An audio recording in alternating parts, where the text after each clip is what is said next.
Good evening, everyone, and welcome tonight to Cecile Bibawy's amazing book launch of Loving Her Mind. Tonight, we are here with an amazing guest named Asha, and Asha and Cecile met a long time ago on the campus of Ohio State, and they are going to be rocking this tonight. I'll be acting as a support and as a moderator, making sure that your comments are coming in and making sure we keep these ladies on time. That's right. It's going to be an amazing, beautiful evening because, as many of you experienced yesterday, we just cracked open the surface. So if you're thinking about opening up a book, we just got into barely the dedication. And tonight we're going to go in, and Asha and Cecile have an amazing program planned for you tonight.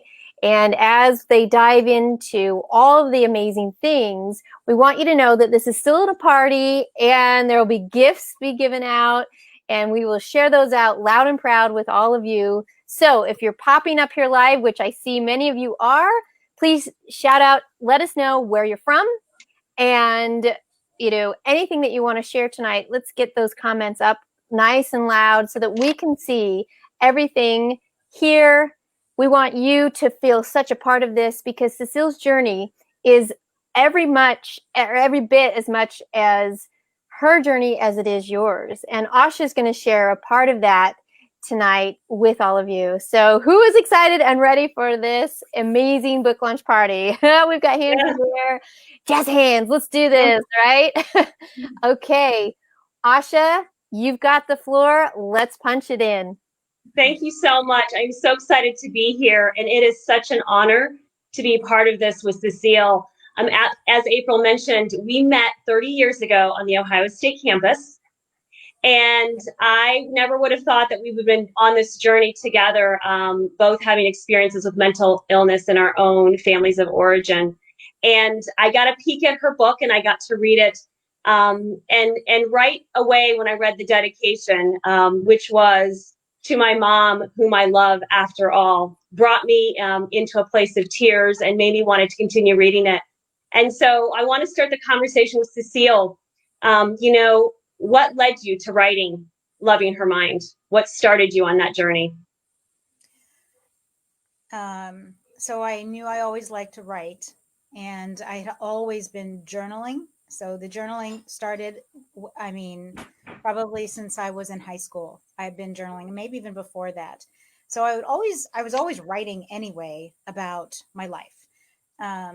And even there were periods during that time on and off where I wouldn't write about my mother or mental illness or anything like that. And then there were other periods where I was writing like crazy about mental illness.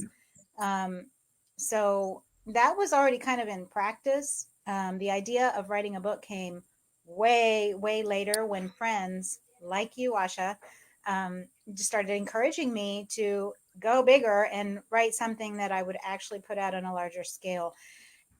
I don't think I would be here right now having a book launch if it hadn't been for you and for other friends that have encouraged me so much with that. So, and really what touched me when I read this book was it was so courageous. It was so transparent on really the roller coaster of living with someone, coping with someone, loving someone with mental illness. How old were you when you realized your mother was sick?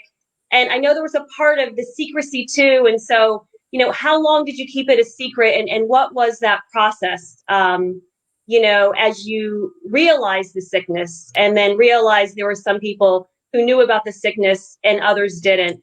Tell us a little bit about that. So I was 16 when I realized that my mother was actually mentally ill. Before then, everything that she said was true. So that means the fact that we were bugged, and that my body was bugged, and that there was a committee of psychiatrists from OSU watching us 24 hours a day, 7 days a week. That was true for me up until then. For, ever since I can remember, that was my reality. My reality was that all my friends weren't really my friends. They were actually sinister agents that were out to get mom and study my mom. and so they weren't really my friends. So they could never come to the house. So nobody could ever come to the house at that, when I was, up until actually all throughout high school. Um, so how long did I keep it a secret? I mean, I was never in the habit of talking about my mom, because it was not encouraged for us to talk about what my mother was living. I mean, what was, soaking up and integrated into every aspect of our lives. So, and we weren't allowed to talk about it. We weren't encouraged by extended family. People didn't come to the house. There wasn't anyone. I mean, the only person I ever talked to about my mother was my father. And I was very blessed that I had a father who was always there and who I could talk to about it anytime I wanted. But outside of that, I think I might have been in my 30s when I finally told a friend that my mother was mentally ill. I can't remember exactly, but Yeah, and that's a really interesting point too, because I was reading through some of the chapters, and again, we met 19, we were 19, 20, we're on the cusp of 50 now. And I remember we talked so much. We had in my mind, and I look back, transparent conversations. We would talk about family. And when I got to those chapters, I kept thinking to myself, I can't remember stories about your mother. I can't remember you mentioning your mother. And it didn't really didn't affect me in a way that I thought, well, why are we talking about her mother? We talked a lot about our fathers. We compared stories about our fathers. We laughed about our fathers. I realized you were very close to your family, and intriguing. I remember asking you sometimes to go out with me. We should go somewhere. You always said I had to get home. I had to get home. I remember that very clearly. And that leads me to the question about other people keeping that secret with you, or the enabling that goes on to keep that story intact, right? In your home, and the responsibility that becomes as a caregiver, not realizing you're enabling it perhaps, but not knowing what else to do in that process.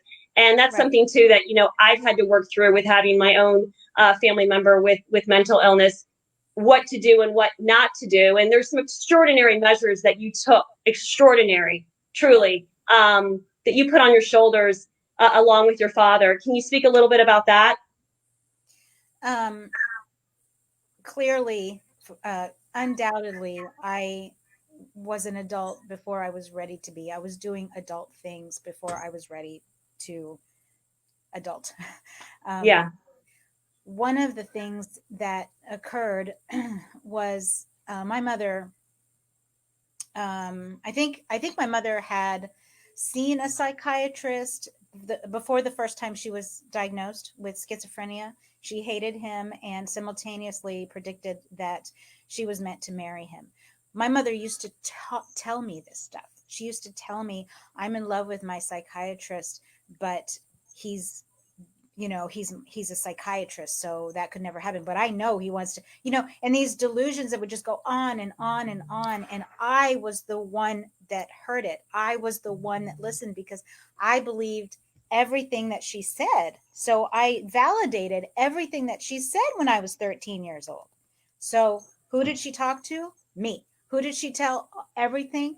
Me. So, and I was thinking, oh, okay, this is real, this is happening. And I don't even know how I processed that. I don't think I did. I just, said, this is our life and we are doomed, basically. And yeah, I was going to say, and I thought it was also beautiful how you really created the picture of your family structure, and you took on such an adult role, protecting the younger siblings as well from the reality that you understood that they didn't quite understand yet. And then also, it was also beautifully weaved, the challenge between the relationship you were trying to build with your father. He sacrificed so much in those beginning years you didn't realize, as someone who was trying to have a successful marriage with someone with mental illness. But I also think you gave him a beautiful tribute in his life to have lived that experience. Yeah, and needed that. Go ahead. I mean, I could write a book just about my dad. I mean, right. his faith and his self-denial is what saved us, what saved our family, for sure. Yeah. And I think anyone reading this book If you're someone who's struggled with mental illness, if that's in a marriage, if it's a parent, if it's a sibling, I think your book touched on all those types of relationships. And although we want that experience of love with that person with mental illness, no matter what that role is, it's realizing that love isn't going to be enough to bridge the gap in that relationship. Which brings me back to, how was your mother helped, and what did you think about those medical services? Oh, so yeah, so when she finally had reached a state, she had escalated to the point where she was becoming a threat to herself and to our family. So she was finally taken to the hospital. The people that took her to the hospital were not hospital people; they were policemen, because that was the protocol. And so I had to watch that when I was 16, watch her be handcuffed and taken Mm. away by the police. Ultimately, she ended up in the hospital. It took 3 months to stabilize her. And then she came back saying, not ranting anymore, not, on high escalated anger and rage, and not able to stop talking. And she wasn't talking anymore about the committee and psychopaths and evil. She was, however, insisting that it was a good thing she wasn't there anymore, because then she didn't have to take those stupid meds that they were forcing down her throat and trying to ruin her life. In other words, she had no insight. She never Right. for one moment believed, until today, believes that she is sick, or that there's anything wrong with the way that she thinks. She is still not in reality, and she has no ability to see that she's thinking wrongly. As far as the medical services go, it was always a back and forth. We weren't always able to talk to the doctor in the hospitals. This was one thing that really stung for me as an adult. The third time she went into a hospital in the psychiatric ward, we never had access to the doctor, except for one time, when all I remember him saying is, "Your mother has no insight," and then turning around and walking away from me. I'm not going to say which hospital that was. I just know that it was such a negative experience, because these are supposed to be advocates, and we are supposed to be working together as a team to help Yeah. figure out. There should be a team, right? There should be Yes. a whole thing around this, and Right. it's never been the case. And this is something I've talked about offline before, about the crux of mental illness and how we deal with it from a society perspective, from a stigma perspective, Yep. but also from our courts, from our law enforcement, from our medical services, providing a network that is consistent time and time again. And we haven't had that. I've talked about too how we dealt with mental illness back in the 1970s, right? And how in the 1980s, and that's all changed from involuntary to voluntary, right? To nowadays, to get really the support you need, they have to submit on a voluntary effort. And we know the struggle sometimes with mental illness is people not realizing they actually need the help, which is the struggle if you're a caretaker, you're someone who loves someone. So let's talk a little bit about stigma, and what that affected you, and really you realizing the stigma that you had been living with yourself, which I can say probably helped you get the self-care you needed through counseling. I know we talk about helping the mentally ill, but there is a part of this about helping ourselves and the other family members who have lost that part of that person we love. So I don't even know where to begin when it comes to stigma. I don't even know how to piece that into different points, because it's so integrated into every aspect of our lives. My brother always says, and I know you're on there, Alex, he always says, stigma keeps people sick. And that is exactly so true. Stigma keeps people sick.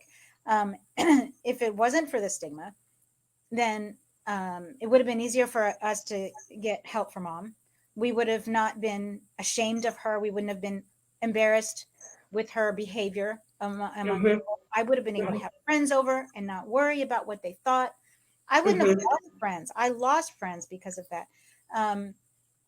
I never introduced my mother to a friend after the whole, for 20 or 30 years. I did not let anybody meet my mother because I was so afraid that I would continue to lose my friends, to continue to scare people away from me.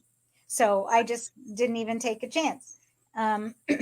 When I think about stigma now, because I think about the different treatments that we get when we have cancer, for example, versus a mental illness, or if we are suffering from diabetes or heart problems versus a mental illness, which I like to call a brain disease, because that's what it is. Mental illness is a brain disease.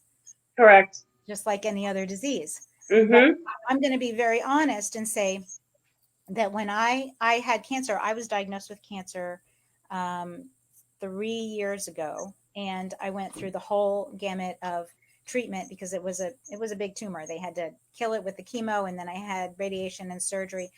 I cannot tell you. And let's just say you're a breast cancer survivor. We need to say that. Breast cancer survivor. Okay. Go ahead. So, but during that time of treatment, I was blown away by how much support I was showered by, love and food and texts and phone calls and money. And it just was nonstop. People threw things for me, like events for me and stuff. And I will always be grateful, and I will always be, I mean, I'm still amazed by that, and I will always be grateful for that because it was a hard time. But when I compare it to what I've been through with what we as a family went through with mental illness and what I went through for 2 years in clinical depression, it's night and day. It's night and day. It's a completely, I did reach out to friends when I was in the middle of depression. So this isn't just about schizophrenia. I mean, I do cover depression. And when I was going through that, I reached out to some friends by email. I was very hesitant, but I did anyway. Somebody, I think, suggested it to me. And the response I got back was just very quiet. I'm not saying it was worse. I'm just saying it was different. It was very quiet, right? You know, we'll help, you know, here for you. A few people said, well, I'm here for you whenever you need me. There were 2 or 3 very close friends that literally texted me every other day. You know, and I think that stigma part is just the uncomfortable part of people not knowing what to say. Yes. And especially dealing with schizophrenia, right? You're dealing with delusions sometimes. You're dealing with a reality that is not, for most of healthy minds, the reality that we're living. So we just kind of don't know what to say, how to sort it out. Yeah. We don't want to say the wrong thing. Right. And a lot of us just don't want to have to deal with it, you know, and a lot of people get introduced to mental illness, let's face it, sometimes on the news. Yep. Because you see that one person who may have had mental illness for 20 some years, yep. And maybe they were to themselves. Maybe they were, you know, always, you know, quiet.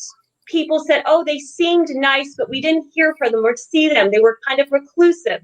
We hear these stories, and then they do something that seems outrageous, and the police show up. Yeah. And that's what we get introduced in our society through mental illness. But those 20 years where that person may have seemed strange or bizarre or saying things that didn't make sense, we turn away. Yep. And I think what we need to get to is a point, in my personal opinion, again, because I'm passionate about what I've dealt with my own family, is that we need to get that conversation in place before that really bizarre act happens, before the police needs to show up. You know, you bring up the scenario of where that huge fight between your parents in your book, and the police are called, and you're so embarrassed and you're enraged, and you know other people in the apartment building have heard what's going on. And yet there were moments before that, thousands of moments before that you probably wanted someone to intervene and help you with your mother that were just not seen. Yep. That's right? So that's so true.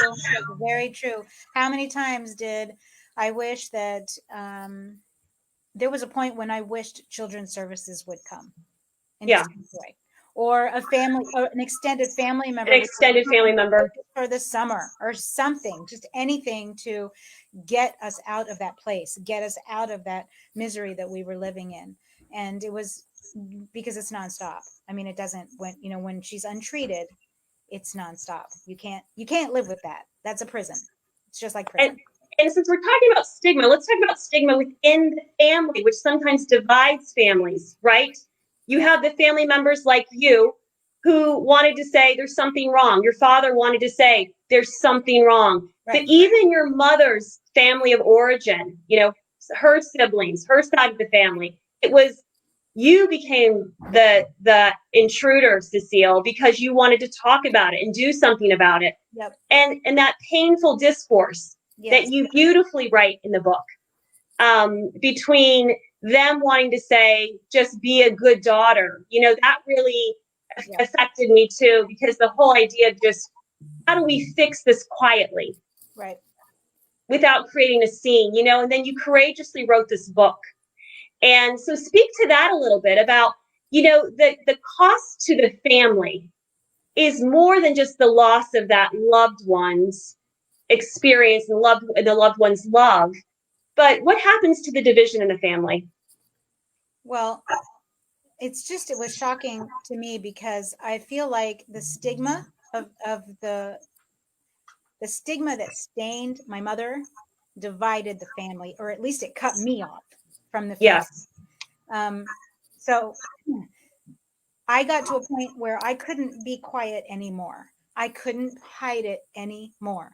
And when I was told, don't talk about this, every family has their secrets, and you should keep quiet and you shouldn't be telling your cousins about this, that silenced me for a while. And then finally, and I was scared. I was really scared because the relationship was so important to me. This was my only window into my mother growing up, was my mother's family. My mother's siblings were my window into what mom might have been like. Maybe she is a little bit like them. Maybe she would have been more like them had she not gotten sick. And that I clung to that like so tight, like glue. And so when that happened, when they started reading, when my blog was read, and they started seeing that I'm very open about this, there was no more communication. I was completely cut off. So. And it ends just like that, doesn't it, Cecile? When we have those communication problems with the family can't accept it because they know, they see, they recognize, and at the same time, they don't see, they don't recognize. No. It's that double-edged sword, because in family lines, it's to save face, it's about belonging, it's about all of that. And so it is really a challenge. So I'm dropping in here for just a minute because this looks like a really good time where I know you, as far as family goes and things like that, we wanted to talk about some of the great gifts and things that we're going to be giving away. And this part is kind of this family part where you have friends that you have asked to share and to put this out there. Well, I can tell you, I'm monitoring it on the Facebook feed, and comments are coming up like crazy. I'm not quite sure why they're not connecting at this moment, but I can see over and over again, amazing showering of love. So keep it going, you guys. I can see it. I'm reading it. You have 22 here live. And all of those people that you contacted as a challenge, right, for a $20 Amazon gift card. Well, now it's up to a $25 Amazon gift card. There's 7 within this drawing. And so I know I'm kind of butting in here, but I think some of these amazing people who have shared, it's time to kind of repay them of all of their hard work. And it's really, really awesome. So I have, I'm just going to roll the little thing here on my phone and see where it lands. And that is going to be our winner. Are we ready? Yep. Laurel Fisher. Laurel Fisher. She is the one that wins the $25 Amazon gift card tonight for helping to share this out, getting the post going for everybody. And it is out there. It is out there. It is connecting. I apologize that the comments are not flying up here like they were last night, but I'm on Facebook as well reading it. And Asha, as you're addressing all of the painful things that are happening, so many people are saying, me too. This is my mom. This is my aunt. This is my uncle. It's incredible to read. And I'm going to see what I can do to cut and paste and keep throwing things up here. But way to go, Laurel Fisher. Excellent. So excited for you. And let's go ahead and carry this forward. We have 2 more prizes to give out through the rest of the night. And Asha, Cecile, take it away. Yeah, so let's get to, the experience of you getting the self-care and the counseling. I myself have been through a lot of counseling. I remember actually understanding my family member more through my own counseling, because the struggle is, once you have kind of the shock of understanding, oh, wow, this is an illness. And then it's, well, what do I do with that? Yeah. How do I talk around that? And to have a therapist help me how to navigate those waters, you have to relearn the experience of that relationship and really mourn the relationship that will no longer be in your head. And I think that's probably a lifelong process that you and I have talked about many times, that we still mourn the relationship that we had wanted, we still want. But so tell me about you going to counseling and really how important it is for all of us who walk this journey to get the help we need. Yeah. So I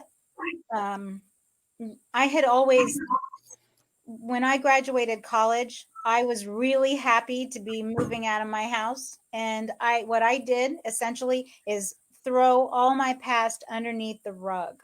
So I lifted the rug and I just swept it. Yep. I swept it all underneath there. And I said, cool, I get to move on with my life.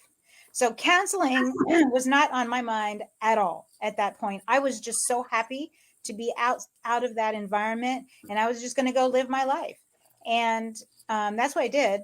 I had kids, and I was wrapped up in that. I started homeschooling and just living my life that way. And I noticed, I got to a point where I noticed, I think this was like in my late 30s, and I noticed that I had some anger. And I thought, well, and I wasn't sure. I just was like, you know what, maybe I should go see a counselor, because I felt bad as a mom. Like, I kept getting mad at my kids. And I thought, you know what, I think I'd be a better mom if I went to a counselor for that. Right. So I went to a counselor, and I always knew that counseling was a good idea. I'm not even sure how I picked that up, but I just decided, and I think it took me a long time. Obviously, maybe it wasn't a good idea. Maybe I didn't think it was a good idea when I was in my 20s, but I guess by the time I was in my 30s, I was more comfortable with that idea. So I went and I started talking to this counselor about my anger and why I get angry and what can I do to stop getting angry. And she's talking to me about that. And then and I think this was a God thing, because it was a few, I don't even, 6 months to a year later, I started to get sad. I started to get depressed. I entered depression, and I don't understand why that was happening. And it was to the point where I was really losing focus, and it was really, and then she started to address that with me. And that is when we went back in my past. And I was like, why are we going back to my past? We don't need to do that. We don't need to talk about my mother. We don't need to talk about, that's all done. That's over with. I'm done with that. I'm happy. I married a good man. I have 4 wonderful children. I'm keeping a house afloat. I don't know what all that was. I don't know if it was the fear or pride. I have no idea. But she made me go back there. And I did, right? I wrote about that in the book. I actually go back and visit myself as a 16-year-old. And that was what finally helped me get out of the hole that I was in. It was as if there was a closet door, and I was trapped in that closet door, and the door opened, and I drew her out, and I have not been the same since. I feel like I've totally come alive, and that was counseling for sure, and a few. Right. And you articulated that so lovely in your imagery in that book about you revisiting that teenager, Yeah. the young girl part of you, and exposing her and allowing her to have breath and life Yeah. again, Yeah. instead of shutting her out and letting her grow and blossom into who you are now. And in fact, she helped you write the book. She did. That 16-year-old helped you write the book. She did. And I think it's important to talk about the counseling, but because as much as we talk about mental illness, we forget to talk about the people who have lived with it. Yes. And I myself am a huge advocate of, getting that support and helping us figure out how to continue loving those who don't let us love them back in the way we want to love them. And I think that's what your story really talks about. Which, let's segue into this very important person in your life that you talk about, Molly. Yes. How he taught you how to love again in those places that were wounded, and to help you into these places of healing. Yes. So before I met Molly, I saw my mother as a schizophrenic person living in madness in her own world, sick, angry, unable to talk to her or relate to her or even reach her when I tried. No hope of ever having a good relationship with my mother. And it was all her fault. It was just all her fault. Molly, when I met her, she was sharply familiar to me the first time I met her. So I had never met her before, never knew anything about her or her family or anything. And she just seemed so familiar, sharply familiar to me. And I didn't know why. And Molly is someone that you met through your Zumba. gym, your Molly, Zumba class. Molly was my first Zumba instructor. Right. And so I was going to her classes and getting to know her through Zumba. Yeah. And right. And she eventually becomes my mentor. And when I became an instructor myself, and she mentored me through that too. But on a separate issue, there was, she ended up being more than that to me. But again, I couldn't understand what was going on. I didn't understand why she was familiar to me. And so I went in my therapy. I talked about that, and she led me to understanding through discussions about my mother and her personality and Molly's personality.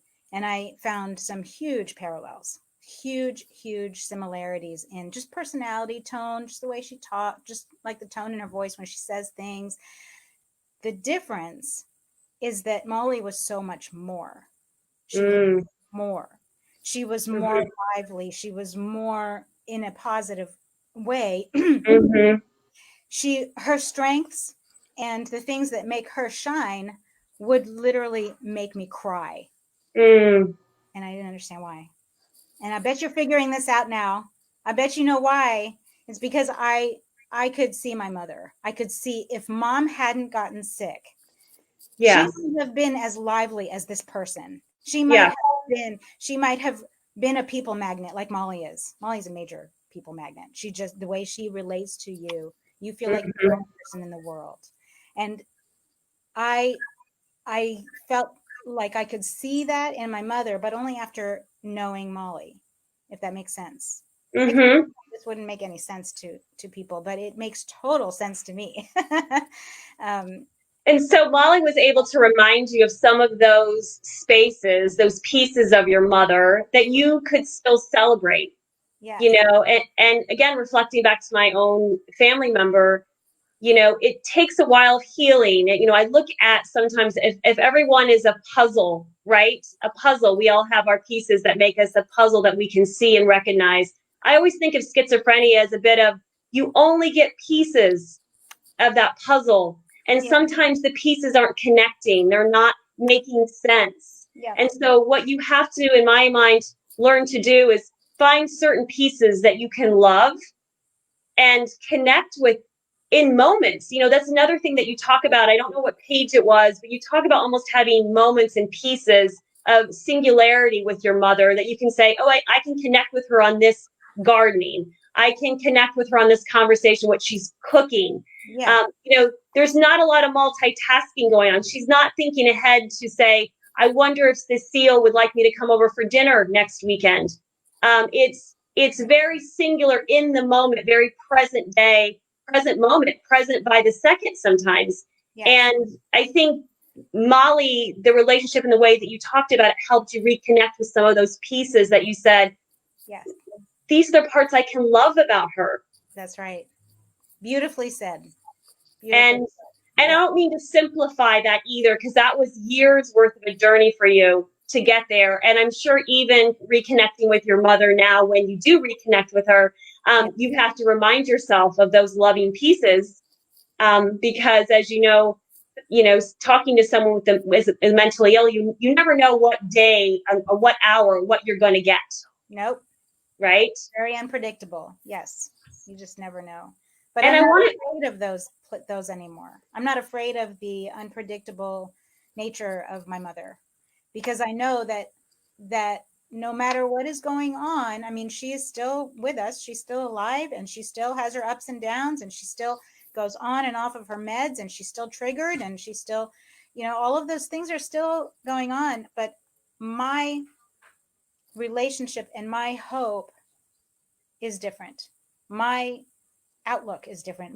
The way that I look at her is completely different. She is not a burden. She is my mother that I love. And that was the huge change that happened when I could finally see her humanness. Right. And you became more stable and not having the push and pull of where she was affecting where you are in your life, that you had that stability and core in your life now that you didn't have before, which really helped you. Absolutely. Absolutely. Yeah, in that stability, it is the right place to think, the perspective has shifted. I now can see her. And it matches with the title so beautifully, because now you can love all of her, especially the mind, which triggered all of this downfall, right?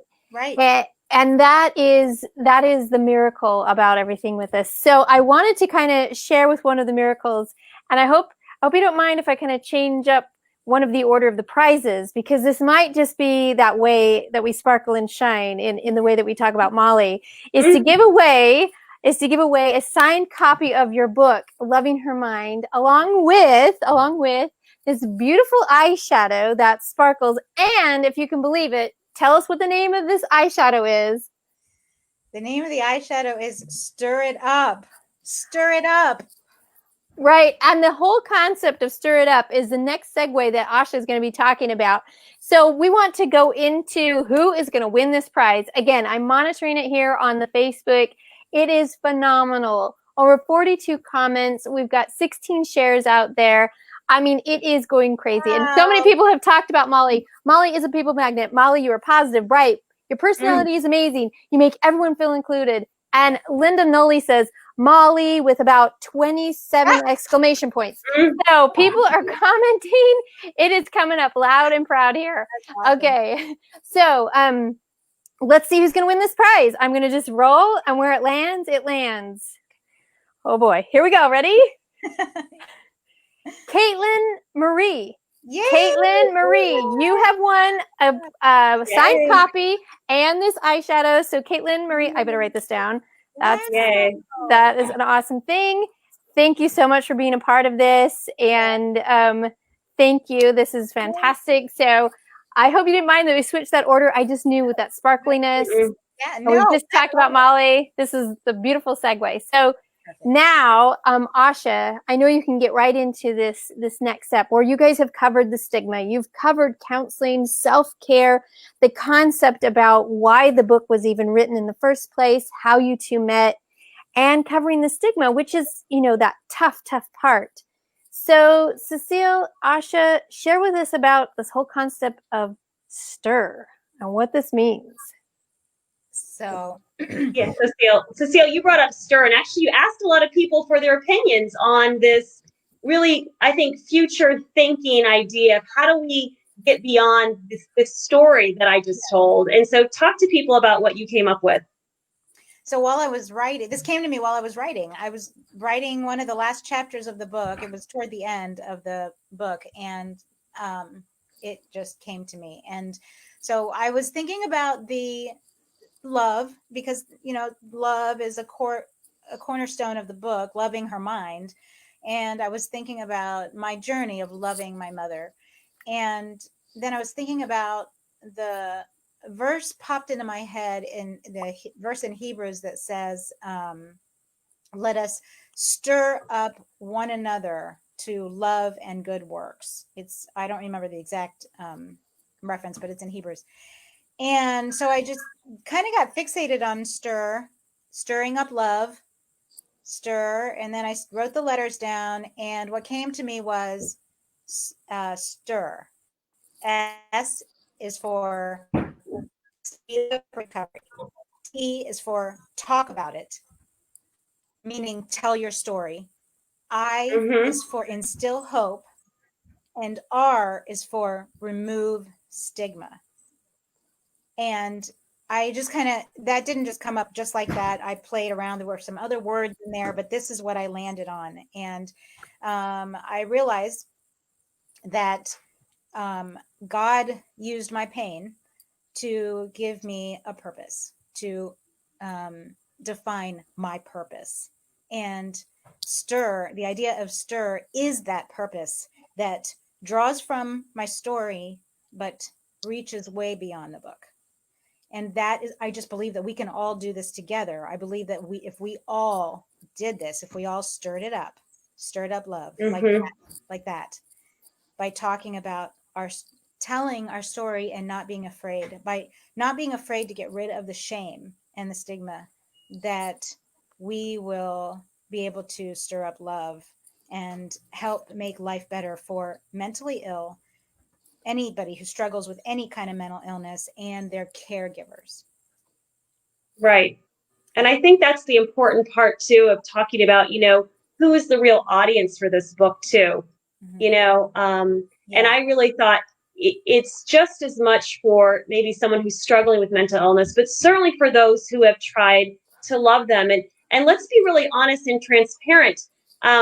There is a compassion component that goes along with mental illness, where our hearts go out to people. But quite frankly, you and I both know it can be very difficult to love these people too, to actively love them, to be in the experience of loving them. And so sometimes the loss of that is very real. It's very real that these relationships are no longer capable. And again, to distinguish between untreated mental illness and treated mental illness, because we have so many success stories of people who are getting treated successfully, who are leading successful lives, Yes, absolutely. and making big impacts. And I know that you know what it's like in your own experience with her mother, to see what the difference of experiencing her on medication and not on medication. Yes. And I think we need to make sure we bring this up. But this book is really for anyone who has been touched. It's 200 some pages, I think. It's a very quick read. It swells your heart. It made me tear up at least 6-7 times, and then I had a good cry at the end, because it really made me go back into my own feelings of my own loss that I still struggle with my family member. And it's a reality that so many people are being touched with around the world. Yeah. And before I get off too, I want to talk about, we're in November, and I know November is so important to you, and you wanted to touch quickly with your audience on why November is so special for you. So I was going to title the book Dancing in November, because that's how November, for some reason, in the book I call it my month of surprises, because over the past few years there's just been some life changes. I mentioned some of them already. In November of 15, right? Zumba Friends. I think it was 2015. I attended my very first Zumba class, and Mm-hmm. of course changed my life in so many ways. Mm-hmm. And then I was diagnosed with breast cancer in November of 2017.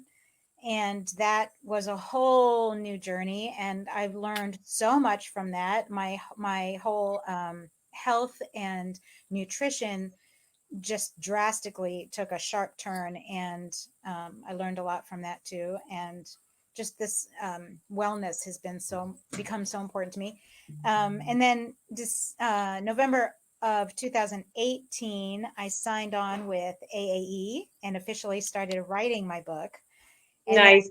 November of 2020, Lord willing, the book is going to be published and it will go out into the world. Yeah. So you are up for pre-sales right now. Pre-sales are happening. I see people getting to your page and they can order it right now and it will be released sometime in November. But right now you can go tonight, click on that puppy, order it. And if they get a whole bunch of orders, they'll be ready to get those things printed out ready. Once that release date happens, I mean, they're there, it's ready. It's so exciting, Cecile. This is amazing. This really is amazing. Yeah, it is. I did want to say one more thing. Asha, you were talking about who would be interested in this book. I just want to, you are right. And for, I think the focus is for mentally ill and their caregivers, but I just want to say there's all kinds of things that I touch on too, that are kind of outside of the realm of mental illness. For example, cancer. So if you're a cancer survivor or know anybody who's been through cancer, I do talk about that a lot. Also, if you do Zumba or you teach Zumba, you're going to enjoy that section too, because I once I start talking about it in the book, which is about halfway through, I don't stop talking about it. Egyptians and Middle Easterners, there's a cultural aspect, obviously, because I'm Egyptian. And so that is in there. And let's just take one little second to talk about that, because my background's Indian and you and I share this. So again, that stigma in the many different countries, and a lot of people don't even in other cultures consider going to a psychologist, or why would you ever do that? Right. That would be a no-no. We don't want to shame our family. That's only for crazy people. Right. So, that part of that story for me, of course, I very much connected to it, but it's important for other people who are in that cultural stigma too. Yeah. That they help open the door and have the courage to do so, because quite frankly, there's a lot of people who in that family who's not going to follow you. And that's okay. And that's okay. That's okay. I understand. I get it. And your homeschoolers. And homeschoolers. That's right. Yes.